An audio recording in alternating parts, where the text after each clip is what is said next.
पार्वती जी के किस श्राप के कारण देवता संतानों को नहीं दे पाते जन्म। हमारे हिंदू पुराणों में ये कई जगह वर्णित है कि देवताओं के पुत्रों ने उनसे शारीरिक तरीके से जन्म नहीं लिया है। इसके कारण के बारे में शिव पुराण के साथ साथ वाल्मीकि रामायण के बालकांड में भी बताया गया है। आइए जानते हैं रामायण में महर्षि विश्वामित्र द्वारा श्री राम और लक्ष्मण को सुनाई गई गंगा की उत्पत्ति के संदर्भ में इससे जुड़ी एक कथा। एक बार भगवान शंकर और पार्वती के विवाह के पश्चात दोनों ने पुत्र प्राप्ति के लिए समागम किया, पर कई वर्षों बाद भी माता पार्वती ने गर्भ धारण नहीं किया। देवताओं ने जब इसका कारण ब्रह्मा जी से पूछा, तो ब्रह्मा जी ने कहा कि भगवान शिव के भ्रूण या अंश के ताप को सहना किसी के वश की बात नहीं है। भगवान शिव का गर्भ कहीं मां पार्वती न धारण कर ले और उसके ताप या तेज से तीनों लोग कहीं नष्ट न हो जाए, इसी डर से देवताओं ने भगवान शिव को रति क्रीड़ा नहीं करने का आग्रह किया, जिसे भगवान शिव ने मान लिया। फिर सभी देवतागण अपने अपने निवास की ओर निकल आए।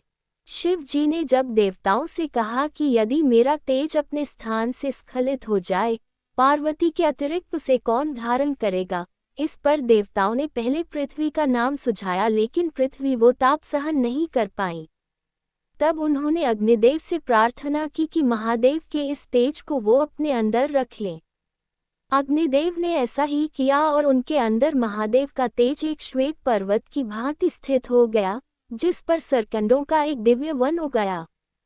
उसी वन से अग्नि के समान तेजस्वी कार्तिकेय का जन्म हुआ, किंतु जो पुत्र माता पार्वती के गर्भ से जन्म लेना चाहिए था, उसे इस प्रकार जन्म लेता देख माता पार्वती के नेत्र क्रोध से लाल हो गए। वे रुष्ट होकर देवताओं से बोली, देवताओं, मैंने पुत्र प्राप्ति की इच्छा से पति के साथ समागम किया था, किंतु तुम लोगों ने उसमें विघ्न डाला। अतः अब तुम लोग भी अपनी पत्नियों से संतान उत्पन्न करने योग्य नहीं रह जाओगे। आज से तुम्हारी पत्नियां अपने गर्भ से संतान को उत्पन्न नहीं कर सकेगी। देवताओं को श्राप देकर भी माता का क्रोध शांत नहीं हुआ।